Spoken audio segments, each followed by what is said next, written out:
So the question uh, was asked that why is it always recommended to learn Sanskrit sacred books or sacred scripture under a teacher and not on your own? Why can you not just learn on your own?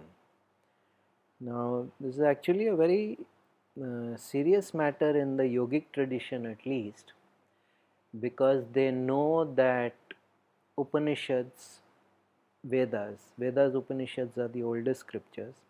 They are also written in a kind of Sanskrit which is not the classical or the uh, sort of modern day Sanskrit. It's written in a very peculiar kind of Sanskrit. Vedic Sanskrit is very different from classical Sanskrit. The Yoga Sutras are also written in what is essentially Vedic Sanskrit. Things like the Vijnana Bhairava Tantra, these texts, the Veda, Upanishad, Yoga Sutra, Vijnana Bhairava Tantra, and some few obscure texts like that, they are not teaching manuals and they are not scripture per se. They are charged vibrationally. They have been infused with the Shakti, the power of the Rishi or the master who saw those or created those. So, if you engage with those verses, what very often happens is that you are triggered. Certain processes are activated within you, certain spiritual processes are activated within you, whether you know it or not. The books end up initiating you. Especially Vijnana Bhairava Tantra and Yoga Sutras are very dangerous like that. They end up initiating you. Most people don't understand the Vedas.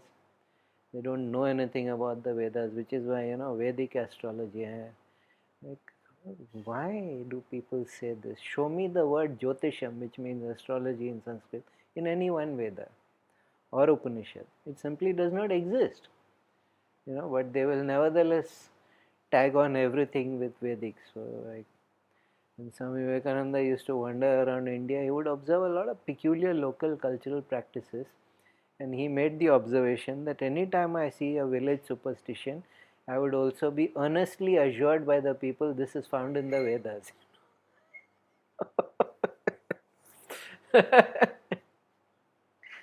Now, the reason why the Vedas are not popular today, and most people, even though we say that Vedas are the sacred scripture, in almost no Hindu house you'll find Vedas.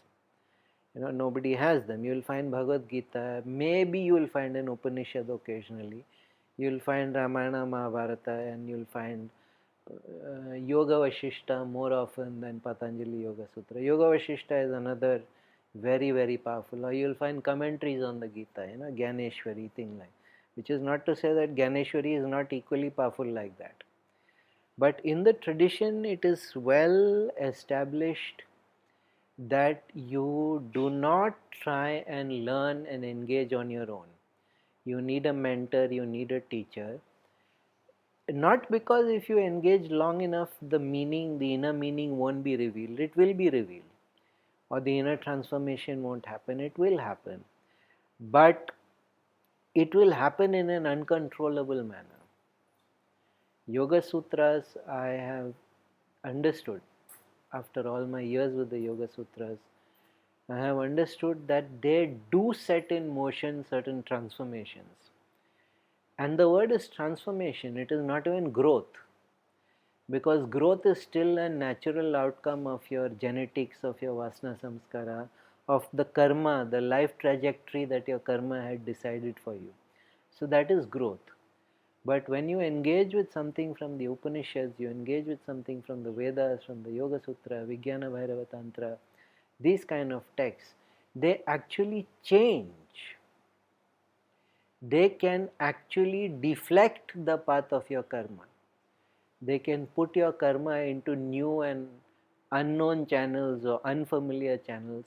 Most of the time, from lifetime to lifetime, we keep accumulating the same experiences, we keep accumulating the same tastes, the same habits, the same set of relationships.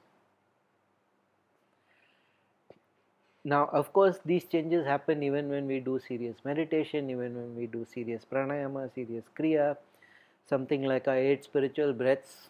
The changes are dramatic, because again and again you hear this one common story that all the people I had around me, they all got flushed out in 2-3 years, and then now I have a new set of, because your vibration simply becomes incompatible with the socially given vibration.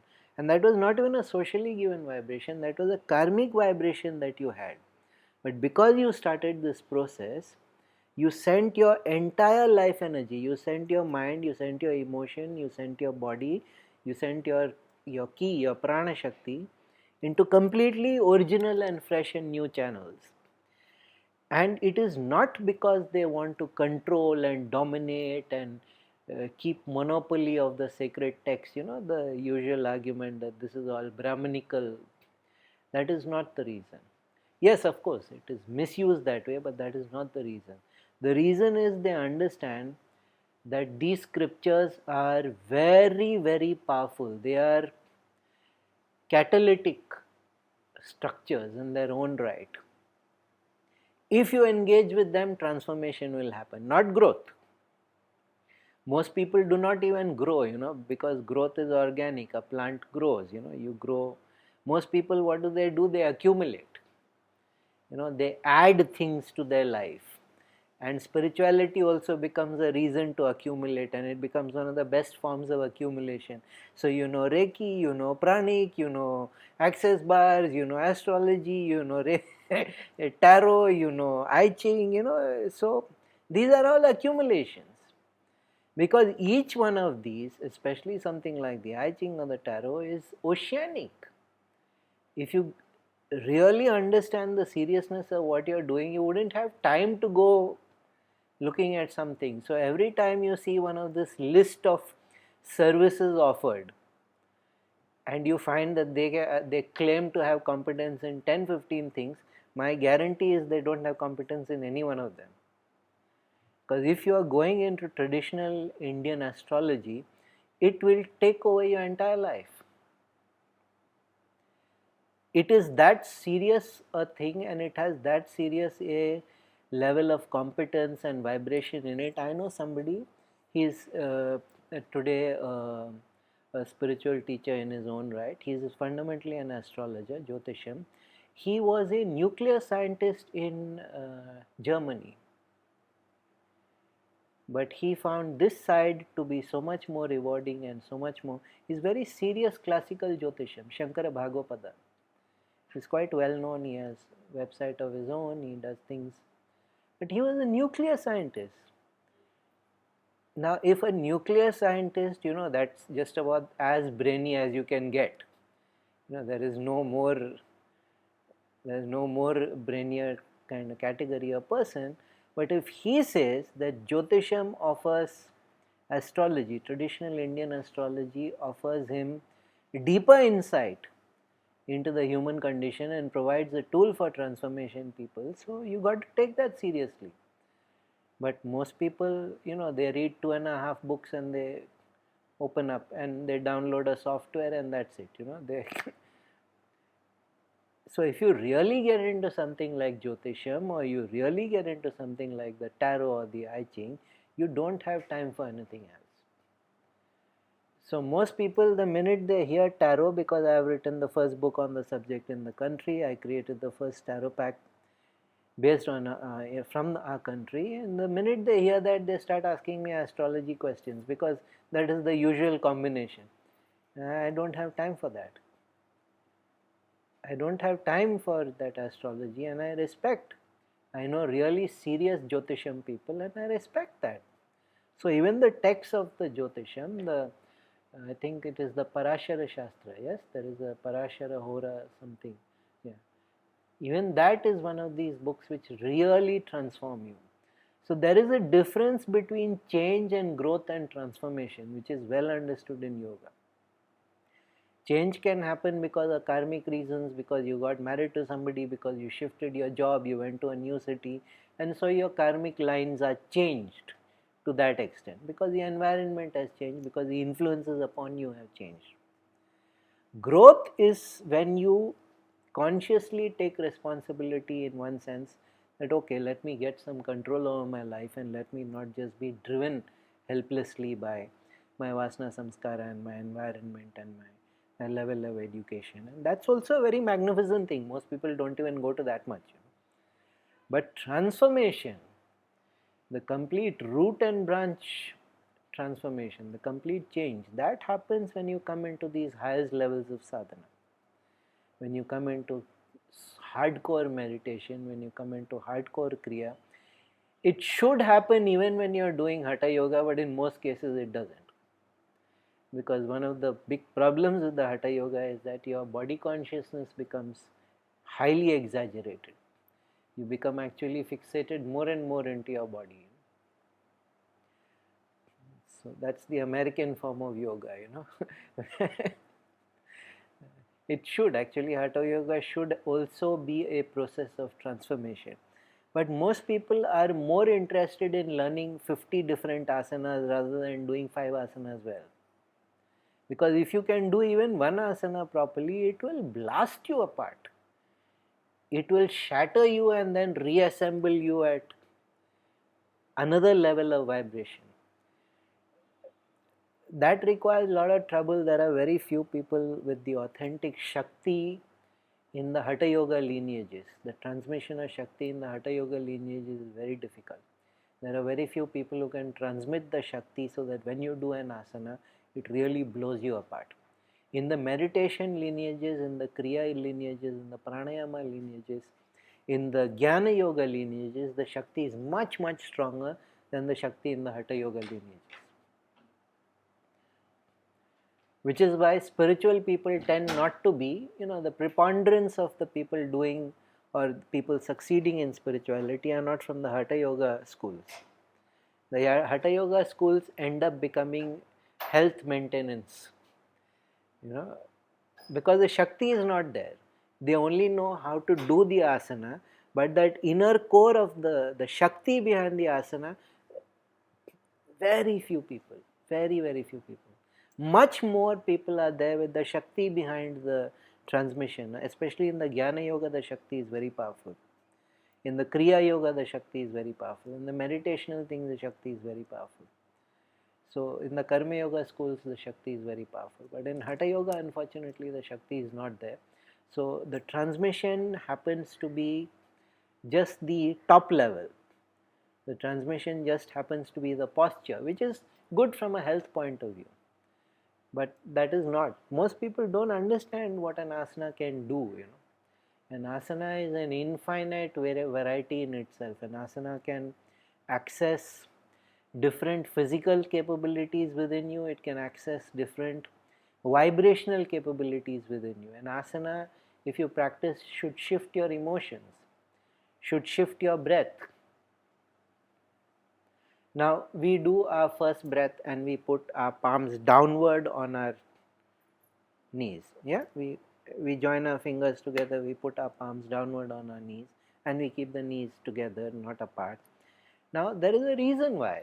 There is a reason why is because it is part of that yogic understanding. If we sit with our palms downwards and we are breathing, the breath automatically, even if you're not breathing violently like we do in our 8 spiritual breath system, the breath automatically settles into the lowest part of the lungs and you can feel your diaphragm go down.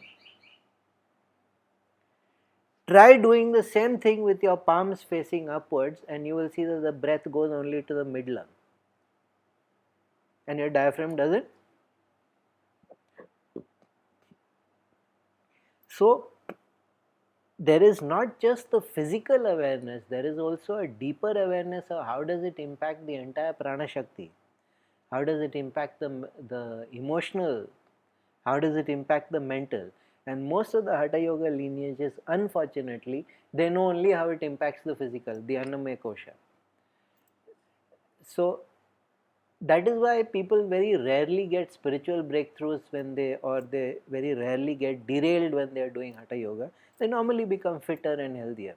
But if you pick up If you pick up a powerful charge book like the Yoga Sutras or the Vijnana Bhairava Tantra, and you start trying to learn on your own or practice things on your own, you can get into trouble, because it does not trigger the change switch. The switch that is turned on is not the change or even the growth switch. The switch that is turned on is the transformation switch. So with Hatha Yoga, very often there is change and there is growth, but very rarely there is transformation. So this danger, not, I wouldn't call it a danger, because the rules and the parameters for engagement were very clear. Don't learn these on your own, learn with a teacher. Today teachers are either scarce or people don't have the patience, nobody wishes to sit and learn from somebody else. Because a sutra, especially, a sutra is a very unique thing that only India has done, because we found a way to communicate. A sutra is not a exterminate all superfluous words until you can communicate your meaning with the least amount of words. That is not a sutra. A sutra, yes, of course, that is the external skeleton, or that is the external superstructure that you can see, that not one word extra has been used. The meaning is communicated precisely and deeply with the minimal amount of words, the minimal. But the sutra is deeper than that. In the sutra, they have also condensed the Shakti. They have brought the Shakti down to a point where it is not minimal anymore, it is actually maximal. It is the most powerful release and explosion of Shakti that is possible. They have vibrationally condensed it down, and the words of the sutra are like the container for the Shakti. The Shakti is infused into the sutra, and when you engage with the sutra, the Shakti is released. And now most people don't know this about Yoga Sutra or Brahma Sutra or Veda or Upanishad or Vijnana Bhairava Tantra. Not so much with the Bhagavad Gita, because the Bhagavad Gita was for people living in the world, and it was for living optimally in the world. It was for managing your life. So, while of course there are certain passages in the Bhagavad Gita which have that same explosiveness. So when you see something and it is called a sutra, there is, today of course the word is misused, love sutra, karma sutra, business sutra, all that garbage. But, and I'm using the word garbage admittedly because they don't understand what a sutra is. The words are of course brought down to the minimum, absolute bare bones minimum. You can't take one word away, and each word vibrates. Each word is practically like a bija mantram. Each word has a unique vibration, which if you are a little sensitive, you can see how is this hitting me at the body level, how is this hitting me at the emotional level, how is this hitting me at the mental level, how is it changing my breath, how is it changing my prana, because the breath is not the prana. You can actually feel that, you can actually sense that. So just at that level, they are dynamite. Each sutra is dynamite at that level in the way it impacts your entire integrated system. But the thing about the sutra which I am saying that most people don't understand, and I don't know why it is being concealed, because it is not like by my saying it, people will start accessing it. The thing I am saying is that within each word, within each letter, they have compressed the transformative energy, not the energy for change, not the energy for growth. They have compressed the transformative energy, and the word or the letter now becomes, or the vibration rather, not even the word of the letter, because the letter and the word is the external physical thing that we see of the vibration. Within the vibration, they have compressed this transformative energy. So when you engage with it, it essentially explodes. And that is an atomic explosion. So very often if you start up a course in the Brahma Sutras or the Yoga Sutras or something like that, seriously, your life becomes completely out of control. You have no idea, not in a bad sense, but you have no idea what is happening. Everything is set in motion, everything is new, fresh, unexpected, peculiar. So this was the reason why they would consistently insist under a teacher, under a mentor, somebody who knows what is happening, because the person should be able to control it. The person should be able to give you to the level or to the extent that you can deal with it. Now today what has happened to the Yoga Sutras is everybody takes verses 1 to 3 and then they do the Yama Niyama. Yoga Sutras have been taught.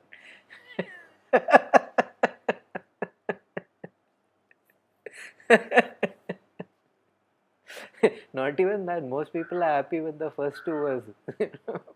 Hatha yoga anushasanam, yoga chitta vritti nirodha. Bas, Yoga Sutra, done. And they'll give a little talk on Yama and Niyama. And that's it. The whole philosophic structure is dealt with over there, and all the trouble starts after these two verses, Hatha yoga anushasanam and yoga chitta vritti nirodha. Then the real fun begins.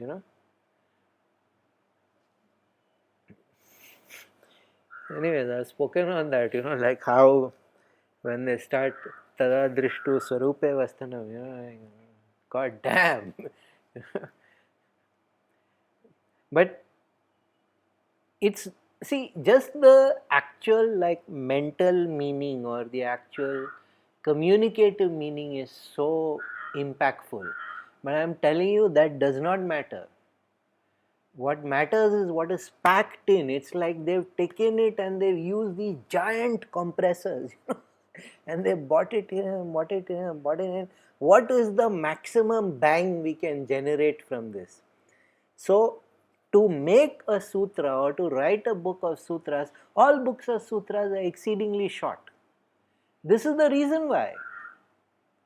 You can't write these large encyclopedias because it is an energy process that only very, very exceptional people are able to do. Exceptional yogis are able to compress all that and they are able to put it in, and that is why it was always for specialists. It was not for the general public. It was for people who already done a little level of sadhana. Then they come. Today many people start you off straight away on Yoga Sutras and things like that. Big mistake. You need a few years of sadhana, you need a few years of Hatha yoga, you need a few years of kriya, you need a few years of meditation and seeing how your life impacts and changes, and then you start these things, because the sutra just vibrates with that. And many parts, the Veda, every word is like that. We simply cannot take the Vedas anymore, that is the reason why we have abandoned them. Because every word is like that. You've heard my Mahamrityunjaya talk, no? The talk on the Mahamrityunjaya. And even over there I am saying, in spite of the fact that I unpacked it to this extent, even over there I am saying that it's that the word is the container for the Shakti. So it's the Veda is too much. The Veda is absolutely too much. So then the Upanishads steps the vibration down a little bit. Even over there it is explosive, people, the 18 main Upanishads, then of course there are all kinds of made up Upanishads, so there are supposed to be about 108, but actually there are about 18 main Upanishads, the ones with the real power. And it's very easy, if you are in yoga for a while, as soon as you see a genuine Upanishad, because it is not about the words, it is not about the theology, it is just about the vibration. So, I don't recommend, nowadays of course everybody has a Yoga Sutra at home, then, but I don't recommend using that in your meditation or in your spiritual practice unless you have somebody who really knows what he or she is doing.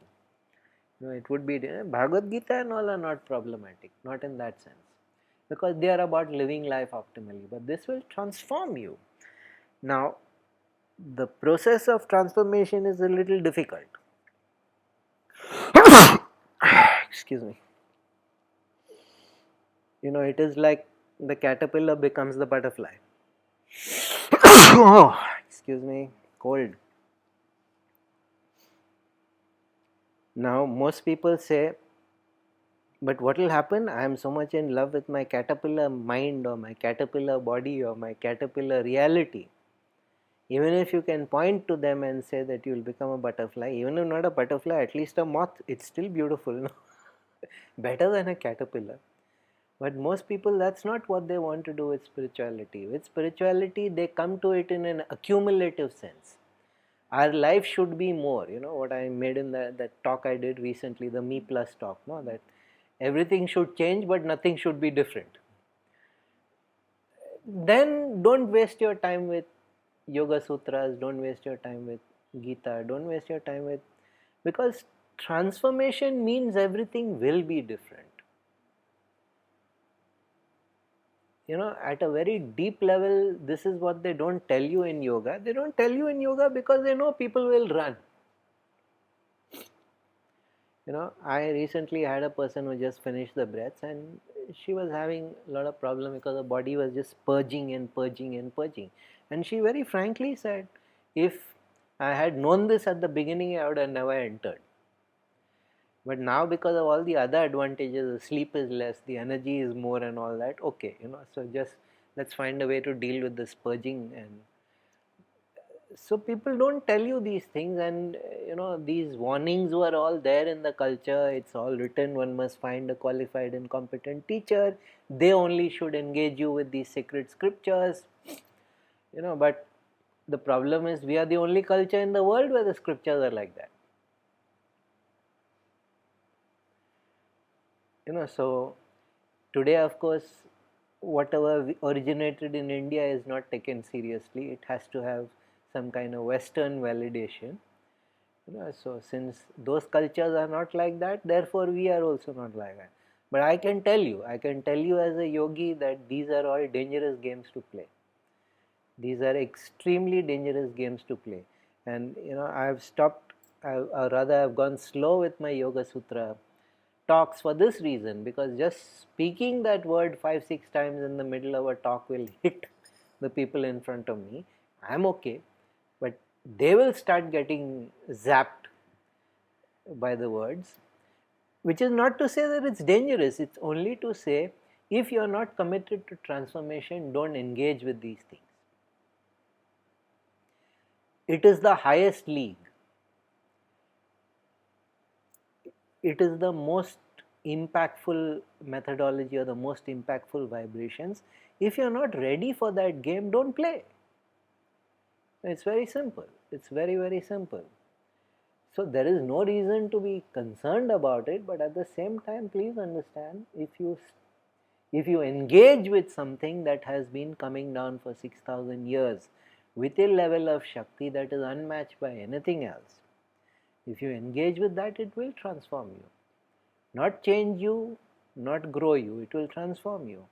Then don't say, no, I like to crawl around. Why am I flying? I don't like this. It's making me dizzy and nauseous. I was so much happier with multiple legs as a caterpillar crawling around.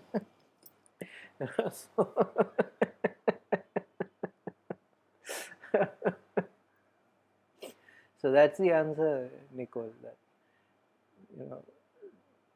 why they say this should be done under supervision. It's a protection. It's a protection for the student. Yeah. Now, of course, the deeper problem is: does the teacher really know, or is he? This thing about what I said about the sutras and the verses, most people teaching them also don't know it, because they are teaching from here and sometimes from here. To teach from instinct also, and that deepest level of, when you find that it's like I find it like, it's like these uranium things have been put in, and then all those, the words are those little darts of energy to the center, and it causes the runaway chain reaction. So yeah, that is the reason why, and that is the reason why in most places, like I said, verse number 1, verse number 2, and then Yama Niyama, done. This is the Yoga Sutra. So, no, Yoga Sutra is something else altogether. It is unique in consciousness. There is simply nothing like the Yoga Sutras in the world, because there is nobody like Patanjali. After he did the Yoga Sutras, he went and he charged up the Chidambaram temple. He personally consecrated it. He charged up the Chidambaram. So he was a different caliber of person only. That's why we say he was not even human. He was a Naga. Because that person is supernatural. It is a person at that level of consciousness is no longer human. So in that sense we are right. He has become non-human in a sense. Now whether it is divine, demonic, we don't know, but it's just very freaky. So that if you are willing to become, if you are willing to go beyond the human limitation, then you start up these things. If you just want to polish your limitations, or you just want to accumulate, you want to accumulate knowledge, you want to accumulate possessions, you want to accumulate processes, spiritual processes, and you just want your life to become better, there are many much simpler things. Don't waste the time of the Yoga Sutras. The Yoga Sutras will catch hold of you and put you into that. So that sense of, it was taken for granted in the culture. You see, it was taken for granted that ultimate liberation is the core aim of whatever it is we are doing. It is for the sense of mukti that we are getting married, that we are doing job or business or whatever it is we were doing was for ultimate liberation. So in that context and that culture, nobody would dream of learning these things unless it was with a qualified teacher. So that culture no longer exists. Because if you tell people, don't come and learn these things unless you're prepared, you want to go towards mukti, they are like, no, not yet, not now. And why should you wait? But the fact of ultimate liberation scares the crap out of people. No, I don't want to be holy. I don't want to be... They are arguing for their limitations. And once you come into sadhana, you cannot argue for your limitations.